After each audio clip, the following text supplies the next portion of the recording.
আমার অভ্যাস অনুযায়ী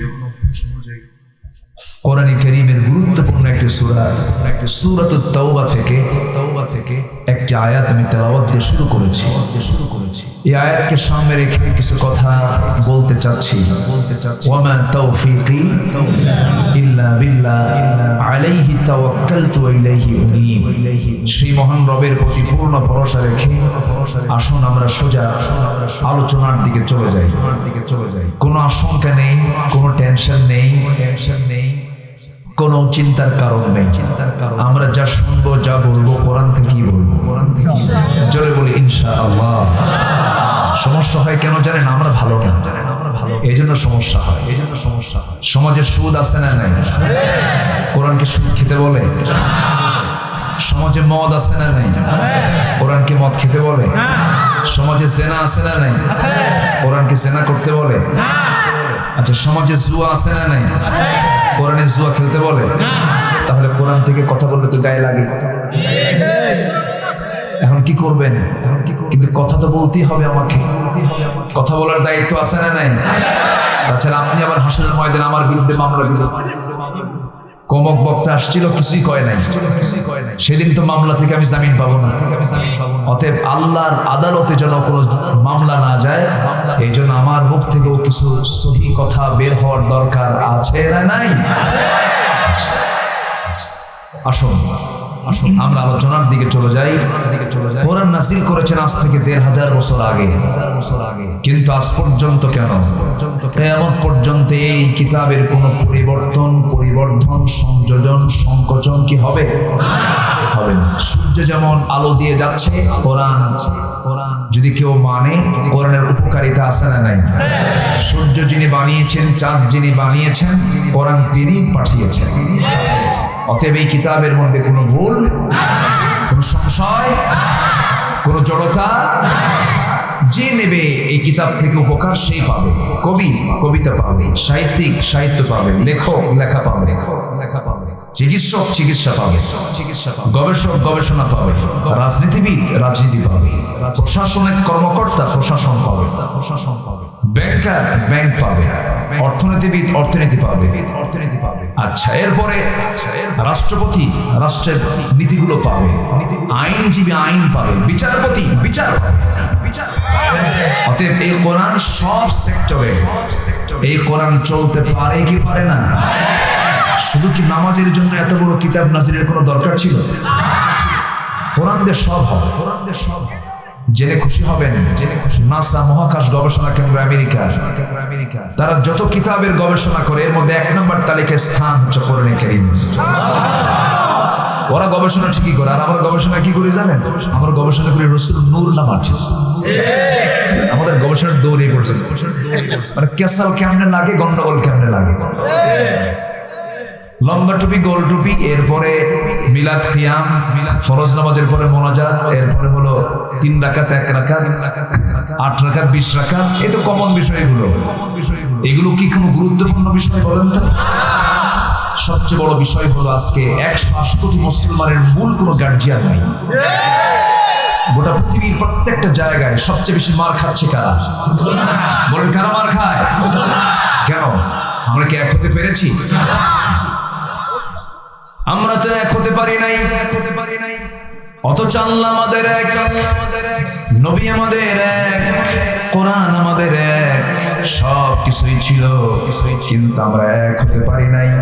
আল্লাহ রাব্বুল আলামিন বান্দাকে সুন্দর করে ডাক দিয়ে বলছেন, ওয়া'তাসিমু বিহাবলিল্লাহি জামিআন ওয়া লা তাফাররাকু ওয়াযকুরু নি'মাতাল্লাহি আলাইকুম ইয কুনতুম আ'দাআন ফাআল্লাফা বাইনা কুলুবিকুম فأصبحتم بنعمته إخوانا। জোরে বলুন আল্লাহু আকবার। আল্লাহ তাআলা বলছেন, হাবলিল্লাহ, আল্লাহ রজ্জুকে, আল্লাহ রশিকে তোমরা শক্ত করে ধরো। অধিকাংশ তাফসীর এসেছে এখানে আল্লাহ রজ্জু মানে কোরআনটাকে তোমরা শক্ত করে ধরো, মত পার্থক্য সৃষ্টি করো না।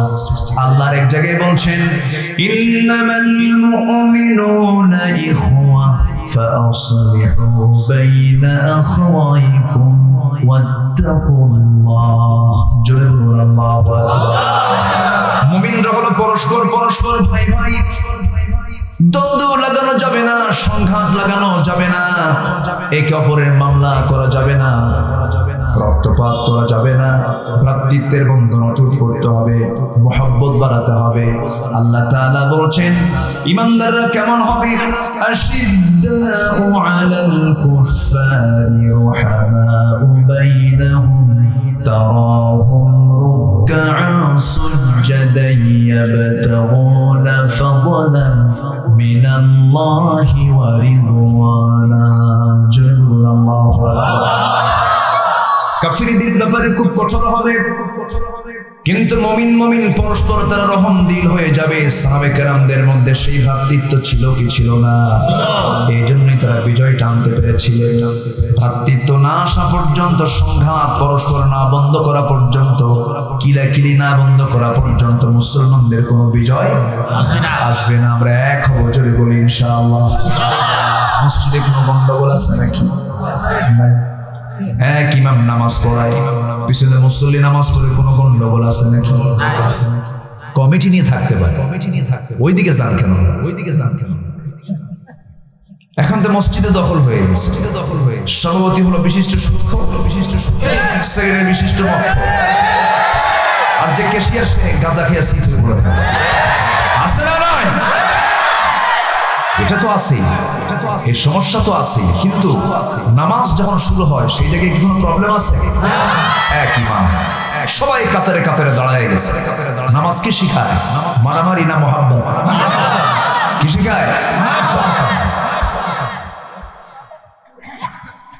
বাবা কথা বলা যাবে না, এই যে ছোট ছোট বাচ্চারা এখানে বসে আছে, বুঝলেন? ওরা মাঝে মাঝে গল্প করুক, ধমক টমক দিবেন না। ওখানে মাঝখানে একজন বসে, কোনো ধমক দিলে কিন্তু হাদিসের পরিপন্থী কাজ হবে। ওরা যেখানেই যাবে পৃথিবীর কোথাও ওদের বাধা নাই, আলহামদুলিল্লাহ। ওরা জোরাজুরি করে ঠিক, ওদেরটা মানে জিতায় নিচ্ছে। বাচ্চা আছে যেখানে রহমত আছে। একটি ইসলামী সমাজের বৈশিষ্ট্য হলো মসজিদে বাচ্চাদের কান্না এবং হাসির আওয়াজ শোনা যাবে। একটা শিক্ষার মূল জায়গা হলো মসজিদ। একটা বাচ্চা যখন নামাজ দেখবে, সময় মতো আজান হয়, সময় মতো নামাজ, সময়ের জ্ঞান সে পেল। আবার সে সেজদাগুলো দেখছে, শৃঙ্খলা দিচ্ছে। একজন নেতার পিছনে কর্মীরা নামাজ পড়ছে, মুসল্লি নামাজ পড়ছে, শৃঙ্খলা আনুগত্য, এটাও শিখলো। শেখার জায়গা হলো মসজিদ। শেখার জায়গা কোথায়? বাচ্চাদেরকে মসজিদে যেতে বাধা দেওয়া যাবে? ভালো, তোমরা ঠিক আছো, কিন্তু কথা বলা যাবে না, ঠিক মতো থাকো। সম্মানিত হাজিরিন, আমি যতক্ষণ আছি সবাই আমাকে সময় দেবেন তো? কারো কোনো আপত্তি নেই? জোরে বলি ইনশাআল্লাহ। আমি কোন সূরা থেকে তেলাওয়াত করেছি বলেন তো? সূরা তাওবা। তাওবা মানে কি? ফিরে আসা। মানে কি? তাওবা করার জন্য কে অর্ডার দিয়েছেন? ভুল হয়েছে, ফিরে আসো, আমি মাফ করে দেব। তাহলে এটা কি আশার দিক না হতাশার দিক? আশার দিক। এটা আল্লাহ আমাকে মাফ করতে চান, কিন্তু আমি নিতে জানি না। আল্লাহ আমার জন্য প্রত্যেক রাতে প্রথম আকাশে আসে। তিনি আছেন কয় আকাশের উপরে? 7 আকাশ। সপ্তম আকাশের উপরে হলো আরশ আজিম। সেখান থেকে প্রত্যেক রাতে তিনি ফিস সামাঈদ দুনিয়া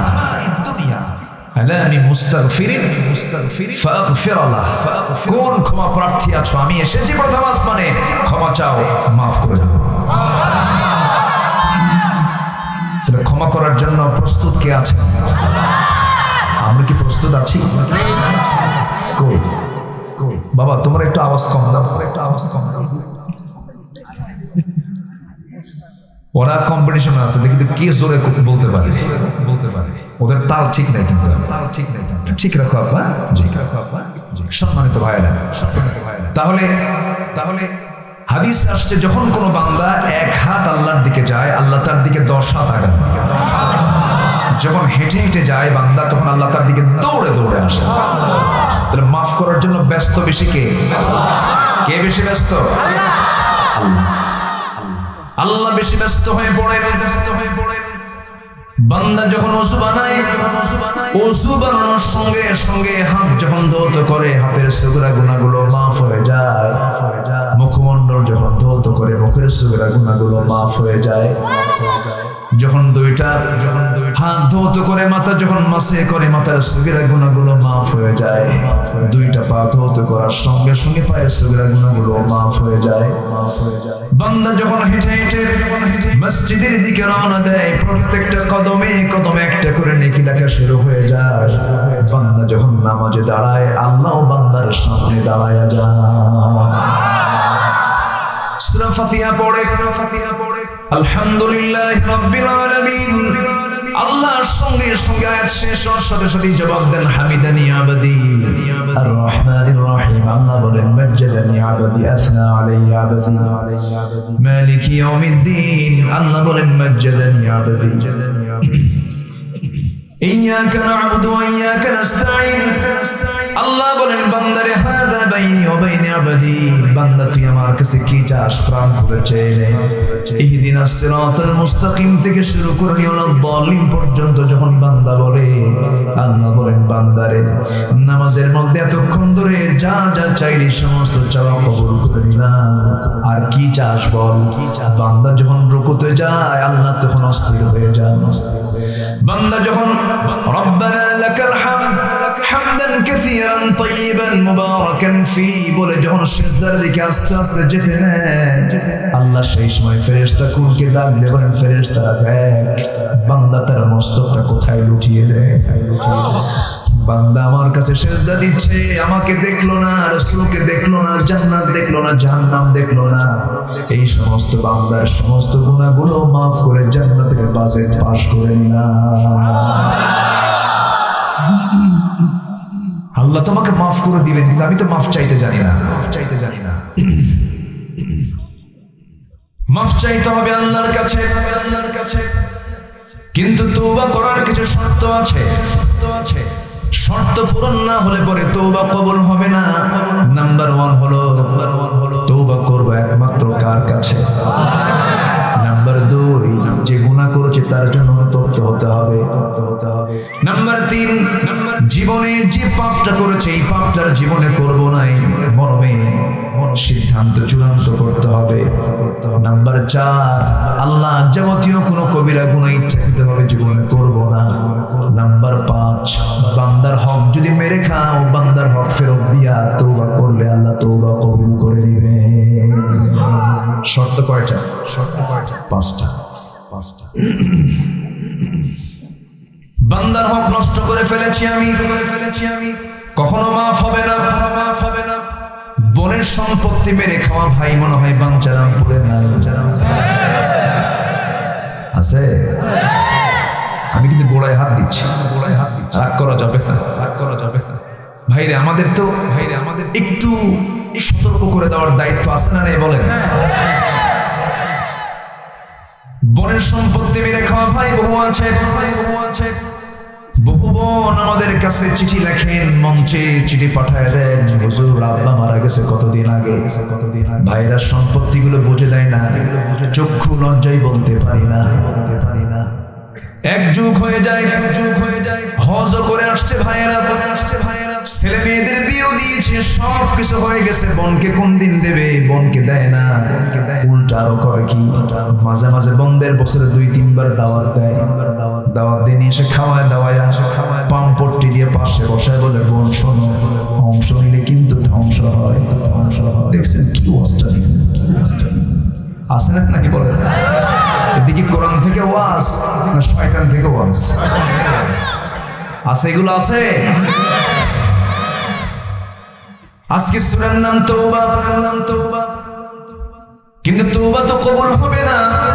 বোনের সম্পত্তি মেরে খেলে পরে, এতিমের মাল মেরে খেলে তো তওবা কবুল হবে না। বহু চাচা এমন আছে, ভাই মারা গেছে, সেই ভাইয়ের সম্পত্তি রেখে গেছে, ছোট্ট একটা ছেলেও রেখে গেছে, এতিম ছেলেটা, এতিম ভাতিজা, আপন চাচা সেই ভাতিজার সম্পত্তিগুলো ঠিক মতোই দেয়, কিন্তু কম দামি জায়গা, গ্রামের জায়গাগুলো এতিমের ভাগে দিয়া পৌরসভার জায়গাগুলো চাচা দখল করে রাখছে। এমন চাচা মনে হয় না?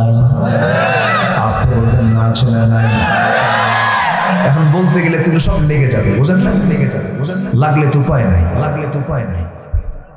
রাগ করতেছেন আপনারা? আমার ভাইরা, আমার ভাইরা, এইরকম করে যারা বান্দার হক নষ্ট করে ফেলবে, এমনও বাপ আছেন মেয়ের সম্পত্তি ছেলেকে জীবিত অবস্থায় লিখে দিয়ে মারা যায়, লিখে দিয়ে মারা যায়। আছে না? আছে না? বাবা হজে যাবেন, বুড়া মানুষ, 80 বছর বয়স, হজ করতে যাচ্ছেন, 5-6টা মেয়ে, তার একটা ছেলে, 5-6টা মেয়েকে একসঙ্গে সামনে হাজির করে বলে, মা হজে যাচ্ছি, বাঁচবো কিনা জানি না, যদি মরে যাই, আমার একটা ছেলে মাত্র, তোমরা 5-6টা মেয়ে, আমার বিয়ে হয়ে গেছে, সংসার হয়ে গেছে, আমি তোমাদের অনুমতি নিয়ে তোমাদের যে প্রাপ্ত সম্পত্তি তোমরা যা যা পাবে এই সমস্ত সম্পত্তিগুলো ছেলেকে লিখে দিতে চাই, তোমরা রাজি হও, তোমরা রাজি হও। ওই হাজির কি হজ কবুল হবে? হাজি না দুষ্ট? এরকম দুষ্ট কিছু বুড়া আছে না নাই? আসতে বলবেন না? আছে না? للذكر مثل حظ الأنثيين تلك حدود الله আল্লাহ তাআলা নির্দিষ্ট আইন, এটা সীমাকে অতিক্রম করলে তাকে জাহান্নাম যেতে হবে, তার তওবা কবুল হবে না। একটু কথাগুলো শুনে নেন মনোযোগ দিয়ে, মনোযোগ দিয়ে। আমাকে জাহান্নাম থেকে এনিওয়ে বাঁচতে হবে, জাহান্নামে একরকমই যাওয়া যাবে না। জাহান্নাম থেকে বাঁচার জন্য আমাকে আপনাকে চেষ্টা করতে হবে, যে কোনো মুহূর্তে দুনিয়া থেকে বিদায় নিয়ে নেব। এই জায়গায় কবির ভাই বসে আছেন, আমার পুরাতন মানুষ, 8 বছর আগে তিনি আমার পিছনে জুমার নামাজ পড়েছেন। এই যে আমরা বসে আছি এই জায়গায়, হঠাৎ করে একজনের মৃত্যু হয়ে গেল। এই যে হাজার মানুষ সামনে বসে আছেন, কিচ্ছু কি করতে পারবেন নাকি? কেউ কিছু করতে পারবেন না। এই নিজের চোখে দেখা কথা বলতে বলতে বক্তা দুনিয়া থেকে বিদায় হয়ে গেছে। শিক্ষক চেয়ারে বসে লেকচার দিতে নিয়ে লাশ হয়ে ধার মটকে দুনিয়া থেকে বিদায় হয়ে গেছে। এই তো দুনিয়া, খেলতে খেলতে দুনিয়া থেকে বিদায় হয়ে যায়। আমার ভাইয়েরা, ধরুন এই মুহূর্তে এই মঞ্চের যে কোনো একজন ব্যক্তির মৃত্যু হলো, মৃত্যু হওয়ার সঙ্গে সঙ্গে কি করার আছে? কিচ্ছু তো করার নাই। বড় জোর আপনি ফোন দিয়ে উপজেলা স্বাস্থ্য কমপ্লেক্সকে জানাবেন মারা গেছে, একটা অ্যাম্বুলেন্স পাঠায় দাও, অ্যাম্বুলেন্স চলে আসবে। অ্যাম্বুলেন্স হাজির হওয়ার সঙ্গে সঙ্গে লাশটা ধরে নিয়ে চোখের পানি ফেলতে ফেলতে এতটুকুনি করবেন আপনি, লাশটা নিয়ে অ্যাম্বুলেন্স উঠায় দিয়া ড্রাইভারকে বলবেন, এই লাশটা তুমি নির্দিষ্ট বাড়িতে পৌঁছায় দাও, তার বাড়িতে পৌঁছায় দাও। কিন্তু এমনটাই হবে, ড্রাইভার নিয়ে যাবে লাশ, কিন্তু বাড়িওয়ালা, ওই ছেলে, ওই স্ত্রী, ওই পরিবার, ওই ভাই বোন, ওই পরিবার পরিজন কেউ একটা বারের জন্য আপনার ঘরের মধ্যে উঠাবে না।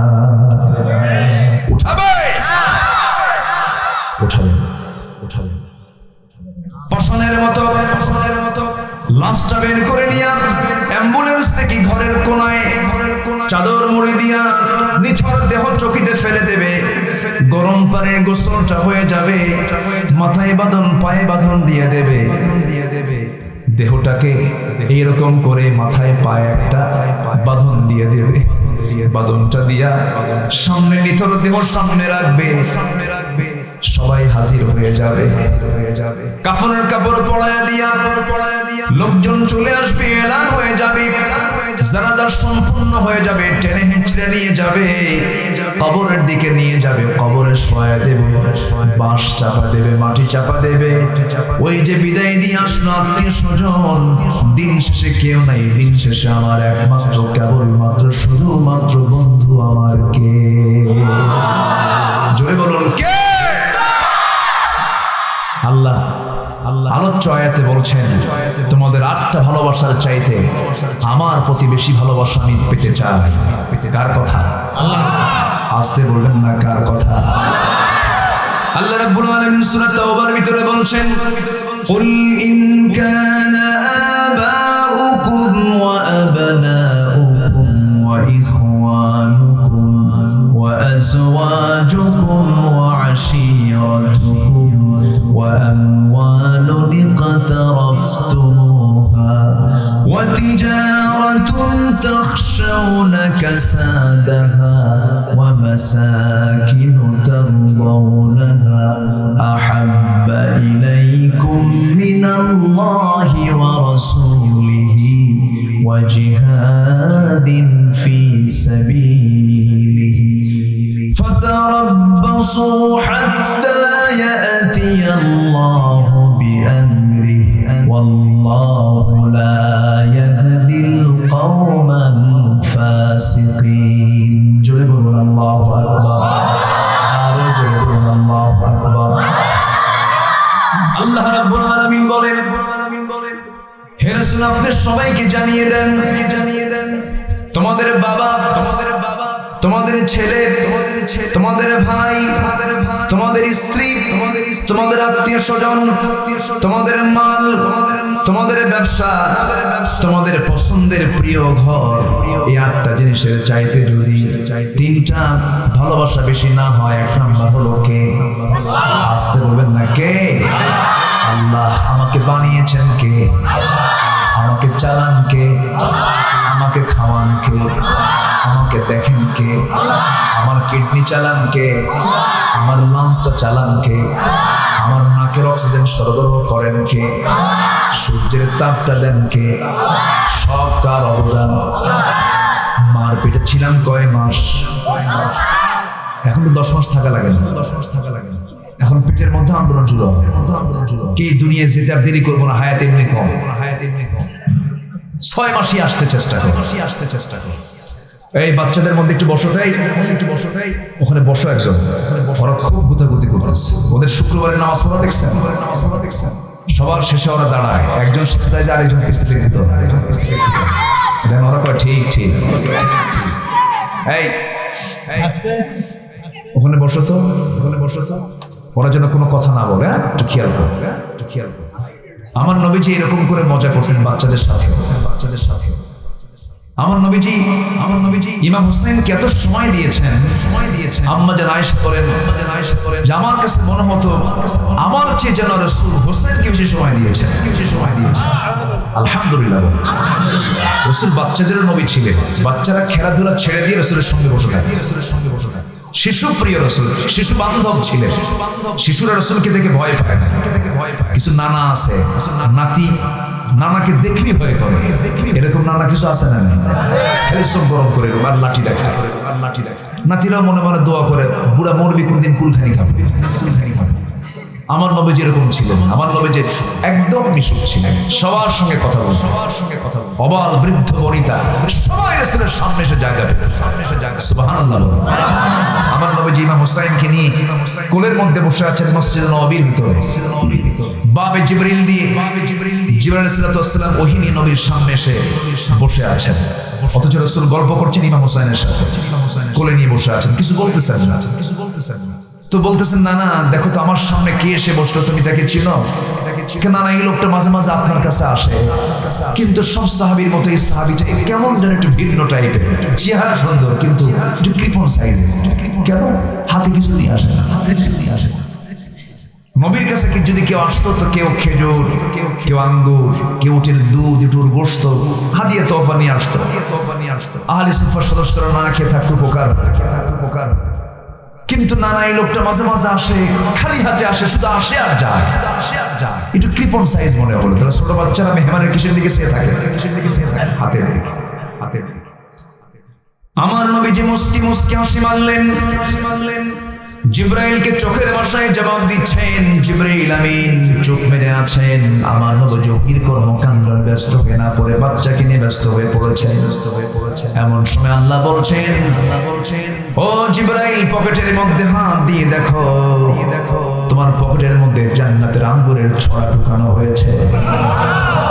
আঙ্গুরের ছড়া পকেট থেকে বের করলেন, বের করে ঝুলায় রাখলেন। রাসূল বলছেন, না না, হোসেন রে, কে বলেছে তোমার কৃপণ সাহাবী তোমার জন্য কত সুন্দর টসটস আঙ্গুর এনেছে? কেন না, এতক্ষণ ভাবছিলাম সাধারণ কৃপণ, এখন দেখি মারাত্মক কৃপণ। কেন? পকেট আঙ্গুর থেকে আঙ্গুর বের করে না। সমস্যা থাক থাক, আপনার দিকে চেয়ে থাকে, তুই একটা ফোঁটা পড়ুক না, কি আছে, বসা বসা। কষ্ট পাচ্ছেন আপনারা? রাসূলের এই সিরাতকে, রাসূলের এই চরিত্রের কথাগুলোকে শিশুদের মনে দেওয়ার দরকার আছে না নাই? কিন্তু শিশুদের মনে কি দেয় জানেন? দাদার হাতে কলম ছিল, ছুঁড়ে মেরেছে। এটা কি আদবের কথা না বেয়াদবের কথা? একদম বাগডুম, একদম বাগডুম আছে। কি বলেন তো, ঘোড়ার ডিম বলতে কিছু আছে? আবার ক্লাস 6-এ সবাই তো জানেন, আমার আগেও যথেষ্ট আলোচনা হয়েছে। বানরের বংশধরদের কাছ থেকে তো আদম সন্তানদের শিক্ষা নেবার কিছু নাই, আছে বলেন তো? আছে। যারা ভাবে যে আমাদের পূর্বপুরুষ বানর, ওদের কাছ থেকে আপনি কি নেবার? অত বানরই, ওরা কি? আল্লাহ মানুষকে কত সম্মান দিয়েছেন। আল্লাহ নিজে বলছেন, ওয়ালাকাদ কাররামনা বানি আদম, আমি আদম সন্তানকে সম্মান দিয়েছি। ঘটনা এখানে নয়, ঘটনা একটু ভিন্ন আছে।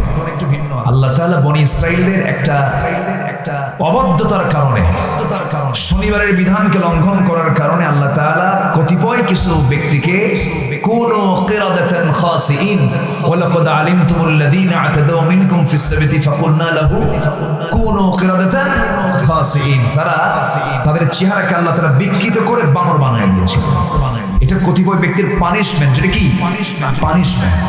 এখন এই ইহুদি ডারউইন ভাবলো যে আমাদের এই আমরা শুধু অভিযোগটা নেব, এটা কেমন কথা? গোটা মানবতার উপর এটা চাপায় দিই, মানুষ আগে বানর ছিল। ঘটনা কিন্তু ওই যায়। এই কথা কি বুঝতেছেন আপনারা? পৃথিবীর প্রথম মানুষ জ্ঞানী। পৃথিবীর প্রথম মানুষ কি? প্রথম মানুষ নবী। প্রথম মানুষ কি? নবী। সভ্যতা নবীরা এনেছেন, সভ্যতা আম্বিয়ে কেরাম এনেছেন। সমস্ত সভ্যতার অগ্রনায়ক হচ্ছে নবীরা। আদম কৃষিকাজের উপকার, ইদ্রিস আলাইহিস সালাতু ওয়াস সালাম টেক্সটাইল ইঞ্জিনিয়ার, দাউদ আলাইহিস সালাতু ওয়াস সালাম অস্ত্র নির্মাতা। বলি আল্লাহু আকবার। শব্দ তারা নিয়ে আসছে। আগে বানর ছিল কই? এই সমস্ত ভিত্তিহীন তথ্যের মুখে আমরা থুতু মারি, ঠিক কি না? আমরা থুতু মারি এগুলোতে। আমাদের কিতাবের সঙ্গে, কোরআনের সঙ্গে যেটার তাআরুজ হবে, বিরোধিতা হবে, সেই শিক্ষাকে আমরা কখনো বিশ্বাস করে নিতে পারি? কষ্ট হচ্ছে? বাচ্চারা যদি আজকে দিন শিখতো, ছোট অবস্থায় তো তারা শিখে যাবে অনেক কিছু। আপনার ছেলে ডাক্তার হবে না কেন, ইঞ্জিনিয়ার হবে না কেন, গবেষক হবে না কেন, সবই হবে। এসপি হবে, ডিসি হবে, মন্ত্রী হবে, সচিব হবে। কিন্তু সবার আগে সিনার মধ্যে কোরআনটা তুলে দেন, তখন হবে আদর্শ। কি হবে? আদর্শ।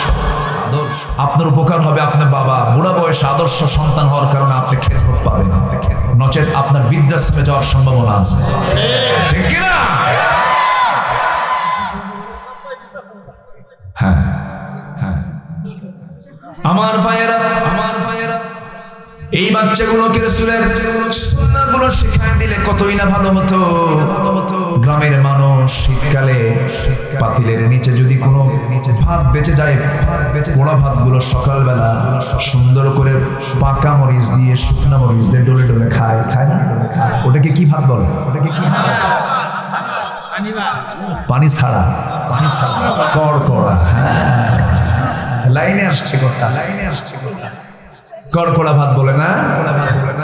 রসুন, পেঁয়াজ অথবা পেঁয়াজের গাছের ফুল যে আছে, ফুল পাতা, এটা কেটে কুচি কুচি করে কাঁচা মরিচ দিয়ে, পেঁয়াজ দিয়ে, রসুন দিয়ে, এটা ডলন দিয়ে খেতে খুব মজা। সরিষার তেল সাথে আপনার ভাবসাব দেখে মনে হয় খাওয়া শুরু হয়ে গেছে। একটা মজা আছে না নাই? এরপর আপনি সারাদিন আপনি পোলাও, কোরমা, জর্দা, দই, মিষ্টি যা খান, ঢেকুশ উঠবে কোনটা? ওই কড়কড়া কেন ফাঁকা পেটে প্রথম আপনি ওই খাবারটা দিয়ে আপনি উদ্বোধন করেছেন ঠিক তেমনি দুনিয়ার যত শিক্ষা আছে ফিজিক্স কেমিস্ট্রি বায়োলজি আপনি যা পড়েন না কেন দুনিয়ার সমস্ত গবেষণাগুলো আপনি করুন আপনাকে কেউ বাধা দিচ্ছে না কোরআনের জ্ঞানটা আপনি প্রথমে নেওয়ার কারণে আপনি যে বিদ্যার দিকে যান আপনি ঘুরে ফিরে আপনি তাওহীদের দিকে ফিরে আসবেন আমার ভাইয়েরা নবীজি সমস্ত বাচ্চাদের সঙ্গে ঘন্টার পর ঘন্টা সময় দিতেন আমার নবীজি একদিন মসজিদে নববীর মধ্যে বসা আছেন সাহাবায়ে কেরামকে নিয়ে কথা বলছেন এমন সময় দরজায় একজন সাহাবী দাঁড়ানো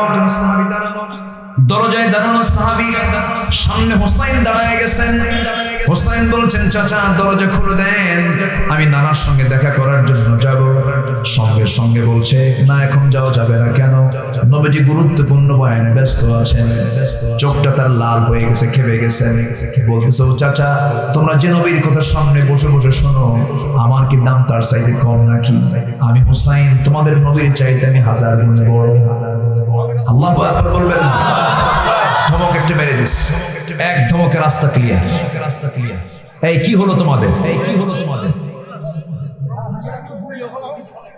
বসো বাবা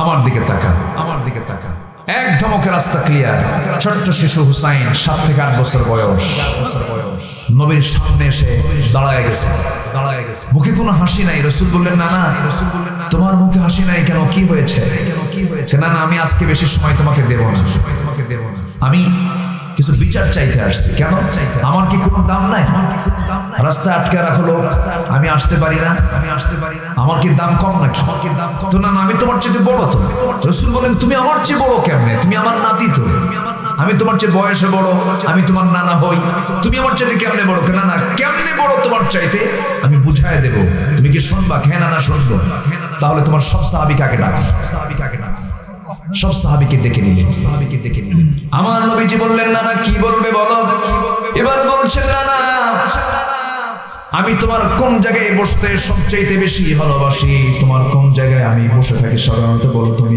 বাবা তুই আমার বুকের উপরে সবসময় বসিস এবার বলছে না তুমি শুয়ে পড়ো আমি তোমার বুকের উপরেই বসে প্রশ্নগুলো করবো সব সাহাবীকে সামনে সাক্ষী রেখে নবীজির বুকের উপরেই হোসাইন বসে বলছেন না তোমাকে বেশি প্রশ্ন করবো না বিরক্ত করবো না শুধু 3টা প্রশ্ন করবো না তুমি বলো তো 1 নাম্বার তোমার বাবার নামটা কি রাসূল মুস্কি হাসি মেরে বলছেন না আমার বাবার নাম হলো আব্দুল্লাহ বাড়ি কোথায় বাড়ি হলো মক্কায় কোন বংশ কুরাইশ বংশ নবীজি বললেন ও নানার কি বলবি হোসেন বলছে না তোমার তো বক্তব্য শেষ তোমার পিতার পরিচয়ের চাইতে বেশি দিতে পারবা না কিন্তু নানা তুমি তো নিশ্চয়ই জানো আমার বাবার পরিচয়টা কি আমার বাবা হলেন দুনিয়ার সমস্ত কাফের বেঈমানদের জন্য আল্লাহ তাআলা যাকে আসাদ করে পাঠিয়েছেন আসাদুল্লাহিল গালিব আমার গর্বিত পিতা আলী আমার পিতাকে এক পাল্লায় দাও ও নানা তোমার বাবা আব্দুল্লাহকে এক পাল্লায় দিয়ে দাও না আল্লাহর কসম করে বলি আমার বাবার ওজনটাই বেশি ভারী হয়ে যাবে নবীজির মুস্কি হাসি দেন আর বলছেন না কি প্রশ্ন বলো কেবার বলো না তোমার মার নামটা কি আমেনা বাড়ি কোথায় মদিনায় আর কি আছে আর কিছুই নাই ও না তুমি তো অবশ্যই জানো আমার মার পরিচয়টা কি আমার মা বলেন দুনিয়ার সমস্ত মুমিনা নারী যাদেরকে আল্লাহ তাআলা জান্নাত দিবেন সমস্ত মুমিনা নারীদের সর্দারিনী খাতুনে জান্নাত মা ফাতিমা আমার মা ফাতিমাকে এক পাল্লায় দাও না তোমার মা আমিনাকে এক পাল্লায় দাও আল্লাহর কসম আমার মা ওজনটাই বেশি ভারী হয়ে যাবে আমার নবীজি একদিকে হাসেন একদিকে চোখের কোনা বেয়ে বেয়ে টপ টপ করে পানি পড়ে আর বলছেন না রে আর কি প্রশ্ন করবি বল এবার বলছেন না ও নানা তুমি বলো তো তোমার নানার পরিচয়টা কি আমার নবীজি বলছেন না রে আমার নানার পরিচয়টা হলো আমার নানার নাম ওহাব জুহরি বাড়ি কোথায় মদিনায় কি করতেন ব্যবসা করতেন এতটুকুই তার পরিচয় শেষ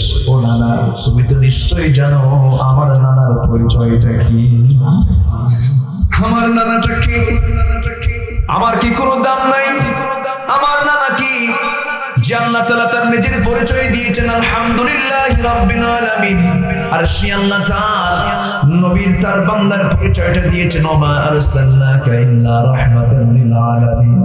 আমার নানা হলেন সর্বকালের সর্বযুগের সর্বশ্রেষ্ঠ মহামানব রাসূল আকরাম নবী মুকাররম জনাবে মুহাম্মদুর রাসূলুল্লাহ সাল্লাল্লাহু আলাইহি সাল্লাম। আমার নানাকে এক পাল্লায় দাও নানা, তোমার নানা হামসুরকে এক পাল্লায় দিয়ে দাও। আল্লাহর কসম, আল্লাহর কসম, আমার নানার ওজনটাই বেশি ভারী হয়ে যাবে। আমার নবীজি হুসাইনকে কোলের মধ্যে নিয়া গলায় চুমু দেন, গ্রীবায় চুমু দেন, গন্ধদেশে চুমু দেন, চিবুকে চুমু দেন, ঠোঁটে চুমু দেন, গোটা দেহে চুমুতে চুমুতে ভয়া দিয়ে বলছেন হুসাইন রে, নানা রে, আজকে তুই আমার নাতি হওয়ার পর যুক্তির দিক থেকে আমি রাসূল তোর কাছে হেরে গেলাম। সুবহানাল্লাহ। আমার ভাইরা, ইসলাম তো সুন্দর, একটা সুন্দর পরিবার গঠন করার জন্য, সুন্দর সমাজ গঠন করার জন্য, সুন্দর রাষ্ট্র গঠন করার জন্য, একটা সুন্দর ব্যক্তি তৈরি করার জন্য, ব্যক্তি পরিবার সমাজকে সুন্দর করার জন্য। ইসলাম ছাড়া পৃথিবীতে কি সুন্দর কোনো ব্যবস্থা আছে? আসতে বলবেন না আছে। কোন যুবককে আপনি ভালো করতে পারবেন না প্রশাসন দিয়া। যুবক ভালো হবে সেজদা দিয়া, যুবক ভালো হবে সমস্ত নেশা ছেড়ে। কার হয়ে? আল্লাহর ভয়ে। আমার দিলটা আজকে ভরে গেছে। প্রায় 100 জন যুবক এক পোশাকে, এক জামাতে, একটা জামা একটা পাঞ্জাবি পরে সব মোহরা দিচ্ছে, বুঝায় দিচ্ছে আমরা সব কোরআনের সৈনিক। আলহামদুলিল্লাহ বলেন, জোরে বলি আলহামদুলিল্লাহ। আল্লাহ তুমি যুবকদের এই অংশগ্রহণকে তুমি আল্লাহ কবুল করো, এই মাহফিলকে কিয়ামত পর্যন্ত কবুল করো, এই মাহফিলকে যারা সহযোগিতা করেছেন তাদেরকেও কবুল করো, প্রশাসনকে কবুল করো, স্থানীয় নেতৃবৃন্দকে কবুল করো। সম্মানিত ভাইরা, সম্মানিত ভাই বন্ধুগণ, তাহলে এই পৃথিবীতে আমার সবচেয়ে ভালোবাসার এক নাম্বার জন যিনি, তিনি কে? আসতে তিনি কে? তিনি কোথায় আছেন? তিনি কোথায় আছেন? কয় আসমান উপরে? যাবেন সবাই? যাবেন সবাই? যাবেন না? না কইছে যে, না কইছে যে আল্লাহর কাছে যাবেন না আপনারা? সিজ্জিন অথবা ইল্লিন, সিজ্জিন অথবা ইল্লিন। রূহ তো নিয়ে চলে যায় মালাকুল মাউত, সিজ্জিনে যায় অথবা ইল্লিনে চলে যায়। আমরা যাব ইল্লিনে, জোরে বলি ইনশাআল্লাহ। আমল করব বাম হাতের না ডান হাতের? পিছনে থাকবো না, আগায় যাবো। والسابقون السابقون وسارعوا إلى مغفرة من ربكم وجنة عرضها السماوات والأرض